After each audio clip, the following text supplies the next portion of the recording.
Sir இது சத்குரு தானே? ஆமா மேடம். சார் இல்லையா? சார் இல்ல சார், நம்ம சன்னுங்க அது. நாங்க அவர் அப்பா. ஓ உங்க பையனா அவரு? ஆமா. சரி எனக்கு ஒரு டவுட், பியூர் மைசூர் சில்க் எடுத்துக்கிறீங்களா? ஆமா, எல்லா சாடி இது மாதிரி சாடி இருக்கா. காஞ்சிபுரம் இஸ் த சாடி, டிஷ்யூ சாரி. காஞ்சிபுரம் எடுத்துக்கிறீங்க, ஓகே. மைசூர் சில்க், இது மைசூர் சில்க்.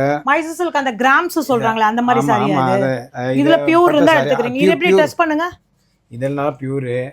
இது டிஷ்யூ சாரி. இதே நல்ல பியூர் தான். இது நல்ல ரேட்டுக்கு போகும். ஆல்ரெடி நம்ம சத்குருவோடது 2 வீடியோ போட்டிருக்கோம். என்னன்னா அண்ணாநகர் பிரான்ச் ஒன்று, சவுகார்பேட்டில் வெள்ளி உருக்குற இடமே நம்ம கிழிச்சு போட்டதே போட்டிருக்கோம். அவளோட இன்னொரு பிரான்ச் பாண்டி பஜார்ல ரங்கா காம்ப்ளெக்ஸ் உள்ள இருக்கு, கீழே கிரவுண்ட் ஃப்ளோர்ல. என்ன விஷயம்னா நிறைய பேர் வந்து எனக்கு டிஎம் பண்ணும்போது மைசூர் சில்க் எடுத்துக்க மாட்டாளான்னு கேக்குறீங்க. மைசூர் சில்க் பியூர் இருந்தா கட்டாயமா எடுத்துப்பா. இதுல வந்து ரெண்டுமே செக் பண்ணா. இது வந்து காப்பர், ரெட் கலர் வந்தா காப்பர். இந்த சில்வர் இது நல்ல ரேட்டு வரும். கேச்செல்லாம் ஃபுல்லா ஒயிட்டா வரணும். இதெல்லாம் பியூர்.